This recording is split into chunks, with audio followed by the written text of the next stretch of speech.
Okay, நம்ம வந்து இப்போ we are going to discuss about our second unit, that is consumption analysis. Okay, so consumption analysis அப்படின்னா என்ன? First கன்சம்ஷன்னா என்ன? நம்ம கன்சியூம் பண்ணுறது, நம்ம எடுத்துக்கிறது. இப்போ வந்து நம்ம ஃபுட்டு வந்து சாப்பிட்றோன்னா நம்ம கன்சியூம் பண்ணுறோம், இல்லைன்னா நம்ம வந்து ஒரு பொருளை யூஸ் பண்ணுறோன்னா அது கூட one type of consumption. Okay, and coming to James Keynes என்ன சொல்கிறாருன்னா, consumption is the sole end and object of economic activity அப்படின்னு சொல்கிறாரு. So the object of economic ஆக்டிவிட்டினா என்ன? Consumption, production, distribution and exchange, இல்லையா? ஸோ நம்ம வந்து கன்சம்ஷனே அப்படிங்கிற ஒரு கான்செப்ட் இல்லைன்னா நீங்கள் யோசிச்சு பாருங்கள், நம்ம வந்து எந்த ஃபுட்டுமே சாப்பிட தேவையில்லை, எந்த பொருளுமே யூஸ் பண்ண தேவையில்லை அப்படின்னா என்னாகும்? ப்ரொடக்ஷனே பண்ண தேவையில்லை, ப்ரொடக்ஷனே இல்லைன்னா டிஸ்ட்ரிபியூஷனும் இல்லை, no exchange, இல்லையா? So consumption is the sole and like starting of every economic activity அப்படின்னு சொல்லலாம்.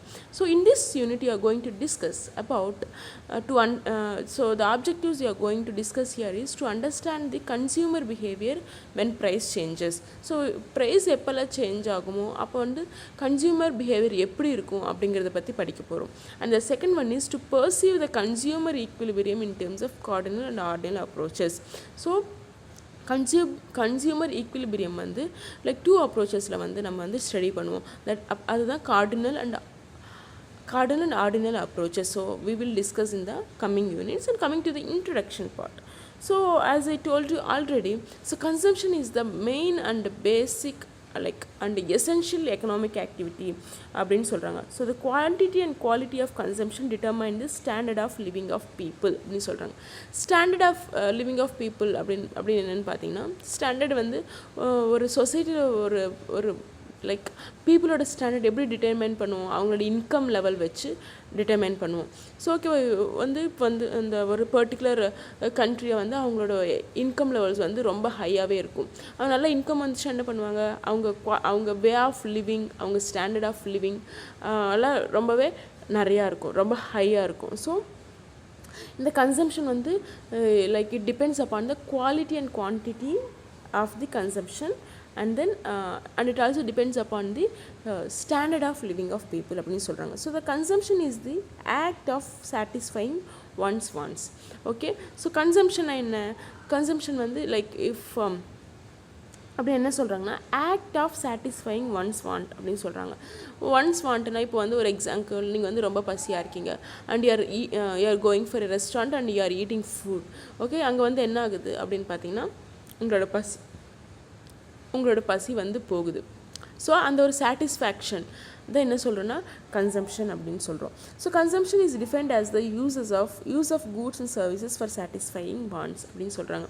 So whenever we are using any goods or services, நம்மளோட தேவைகளை வந்து பூர்த்தி பண்ணுறதுக்காக நம்ம எந்த ஒரு பொருளோ இல்லை எந்த ஒரு சர்வீஸோ யூஸ் பண்ணிக்கிட்டாலும் அதுதான் அந்த ஆக்ஷன் தான் என்ன சொல்லுவோம்னா கன்சம்ஷன் அப்படின்னு சொல்கிறாங்க. So in economics consumption is studied both at micro level and macro level அப்படின்னு சொல்கிறாங்க. ஸோ கன்சம்ஷன் வந்து போத் மைக்ரோ லெவல்லையும் ஸ்டடி பண்ணியிருக்காங்க, மேக்ரோ லெவல்லையும் ஸ்டடி பண்ணியிருக்காங்க. So you need to remember few points. So what is the consumption? So consumption is the act of satisfying one's wants. Okay, so ஒருத்தரோட சாட்டிஸ்ஃபேக்ஷனை வந்து லைக் ஒருத்தரோட வாண்ட்ஸை வந்து சாட்டிஸ்ஃபை பண்ணுது அப்படிங்கிற ஒரு ஆக்ஷன் தான் என்ன சொல்கிறோன்னா கன்சம்ஷன் அப்படின்னு சொல்கிறோம். So what is human wants? So coming to human wants, so in ordinary language desire and want means the same thing, so but in economics they have different meanings. Wants are basis for human behavior to buy and consume goods. Okay, ஆர்டினராக like in normal லாங்குவேஜில் வந்து Dzire want வந்து அதோட meaning வந்து same தான். Like டிசைர்னால் ஒரு wish, இல்லைனா ஒரு நம்ம வந்து ஒரு பொருளை இஷ்டப்படுறோம் அப்படிங்கிறது வந்து சொல்கிறது தான் டிசைர். அண்ட் வாண்ட்டு கூட சேம் தான், நம்மளுக்கு அது வேணும், நம்மளுக்கு அந்த கார் வாங்கணும் அப்படின்னு ஒரு ஆசை இருக்கும் இல்லையா? ஸோ அதே தான் நம்ம என்ன சொல்லுவோம்னா வாண்ட் அண்ட் டிசைர்னு சொல்லுவோம். ஆனால் எக்கனாமிக்ஸில் வாண்ட்ஸோட மீனிங் என்னென்னு பார்த்தீங்கன்னா, இப்போ like basic behaviour of human பீயிங்னு சொல்கிறாங்க. என்ன basic behaviour? To buy and to consume.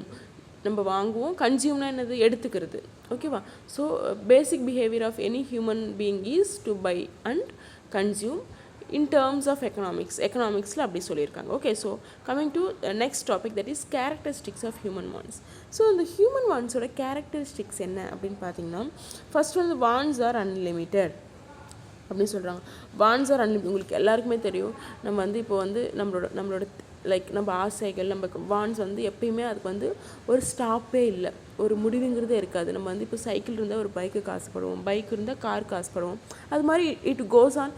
Okay car வாங்கிட்டோன்னா அதோட நல்ல கார், அதோட நல்ல அப்படி like our wishes and wants are infinity, it has no end அப்படின்னு சொல்கிறாங்க. அதுதான் wants are unlimited. Okay, and coming to the next one, wants become habits அப்படின்னு சொல்கிறாங்க. அதுக்கு தான் நம்மளோட அந்த வான்ஸ் நம்ம ஆசைப்படுறத நம்மளோட ஹேபிட்டாக மாறும் அப்படின்னு சொல்கிறாங்க. அதுக்கு ஒரு எக்ஸாம்பிளும் கொடுத்துருக்காங்க பாருங்கள். So for example, when a man starts reading newspaper in the morning, it becomes a habit அப்படின்னு சொல்கிறாங்க. Same is the case with the drinking tea and chewing paans அப்படின்னு சொல்கிறாங்க. ஓகேவா? ஸோ இப்போ வந்து உங்களுக்கு வந்து ஒரு பேப்பர் படிக்கிறது பிடிக்கும், ஏர்லி மார்னிங் நீங்கள் தூங்கி எழுந்திரிச்சோன்னே பேப்பர் படிக்கிறது பிடிக்கும் அப்படின்னா, அது பிடிக்கிற விஷயமே உங்களுக்கு என்ன ஆகும், நீங்கள் அதை டெய்லியும் பண்ணுறப்போ அது வந்து ஹேபிட்டாக மாறிடும். அதே மாதிரி தான் நம்ம ஒரு டீ குடிக்கிறோம் அப்படிங்கிறத கூட, இப்போ வந்து டீ குடிக்கிறது பிடிக்குதுன்னு என்ன பண்ணுவீங்க, ஒரு வாட்டி குடிச்சு விட்டுற மாட்டீங்க இல்லையா? So you will continue throughout your life, you will make that thing as a habit. Okay, so that is the so want is becoming habit. And coming to the second one, wants are satiable. Satiable அப்படின்னு என்னென்னு பார்த்தீங்கன்னா, though we cannot satisfy all our wants, at the same time we can satisfy particular wants at a given time.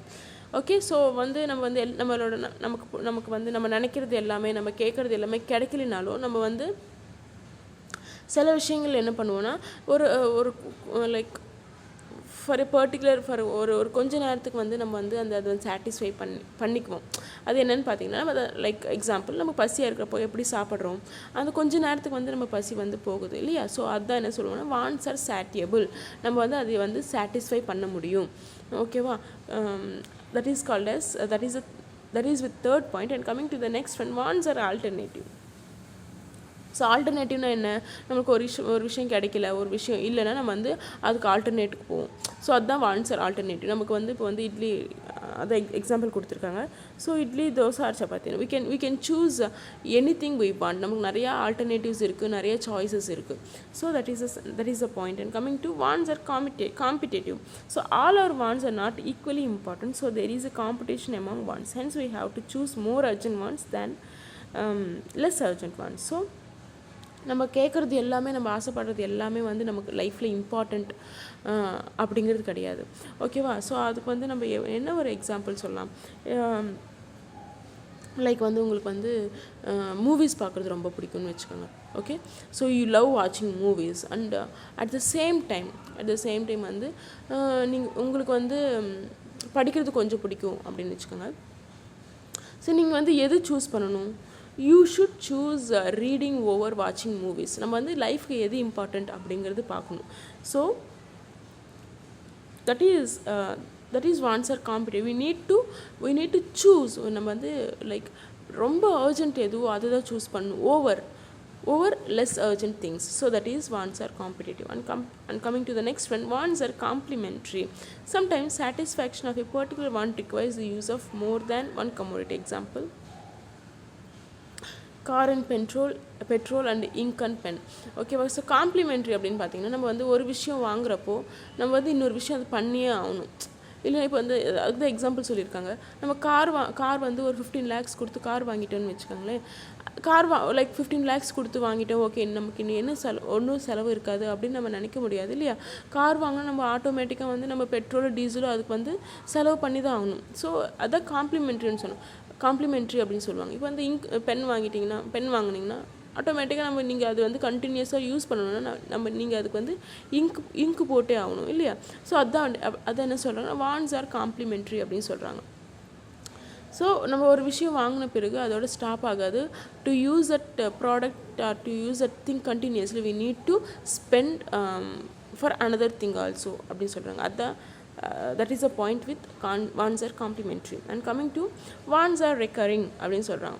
Recurring என்ன, கண்டினியூஸாக பண்ணிகிட்டே இருக்கணும், rigger ஆகிட்டே இருக்கும். ரிக்கர்னால் ஒரு வாட்டி செஞ்ச முடியாது, அது வந்து கண்டினியூஸாக ஒரு விஷயத்தை செஞ்சுட்டே இருக்கிறது தான் ரெக்கரிங் அப்படின்னு சொல்லுவாங்க.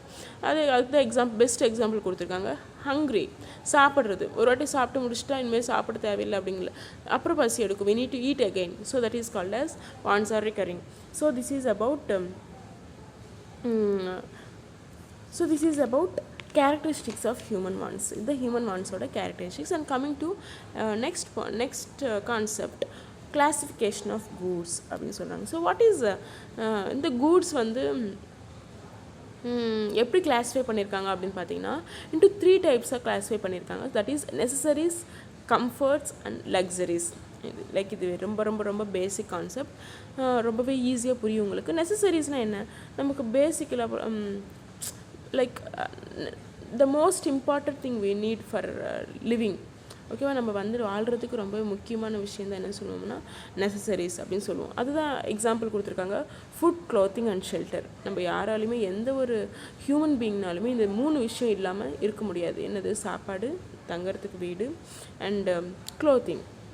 ஓகே, ஸோ ஷெல்டர் இல்லாமல் கூட கொஞ்சம் இருந்துடலாம், ஆனால் க்ளாத்திங் அண்ட் ஃபுட் இல்லாமல் இருக்க முடியாது. So that is necessaries. And coming to comforts.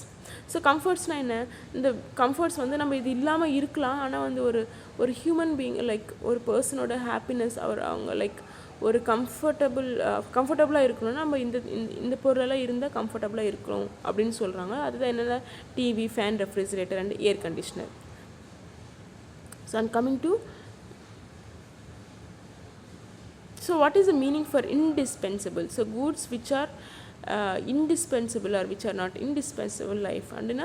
So இப்போ necessaries வந்து indispensable na like we can't live without that.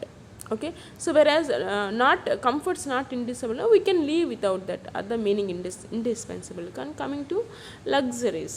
So what is the meaning for luxuries? Luxuries வந்து so goods which are not essential but are very costly are known as luxuries அப்படின்னு சொல்கிறாங்க. அது வந்து எசென்ஷியலாக இருக்காது. வந்து இப்போ வந்து ஒரு டைமண்ட் ரிங்கு அப்படின்னு வச்சுக்கோங்களேன், அது வந்து எத்தனையோ லேக்ஸ் கொடுத்து வாங்குகிறோம்.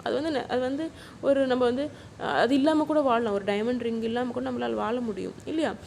ஆனால் வந்து அது வந்து ரொம்பவே காஸ்ட்லியாக இருக்கும். ஓகேவா, நம்ம ஃபுட் வந்து அதோட மதிப்பு வந்து ரொம்ப கம்மியாக இருக்கலாம். ஓகேவா, ஆனால் அது இல்லாமல் நம்மளால் வாழ முடியாது. Whereas diamond ring we can live without that but it is very expensive. Okay, அதுக்கோட எக்ஸாம்பிள் தான் கொடுத்துருக்காங்க, jewellery, diamonds and cars. So for people with higher income they may look necessaries or comforts அப்படின்னு சொல்கிறாங்க. So people ரொம்ப ரிச்சாக இருக்கவங்க அப்படின்னு பார்த்தீங்கன்னா அது வந்து அவங்க வந்து ஒரு டைமண்ட் ரிங்கை எப்படி பார்ப்பாங்கன்னா அது வந்து ஒரு பேசிக் நெசசரி, நம்மளோட ஸ்டேட்டஸ் வந்து ஷோ பண்ணுறதுக்கு இது வந்து ரொம்ப முக்கியமான பொருள் மாதிரி அவங்க வந்து ஃபீல் பண்ணுவாங்க. But it is not true. Okay, so this is the classification of goods. So under that you should read necessaries, comforts and luxuries. Okay, thank you.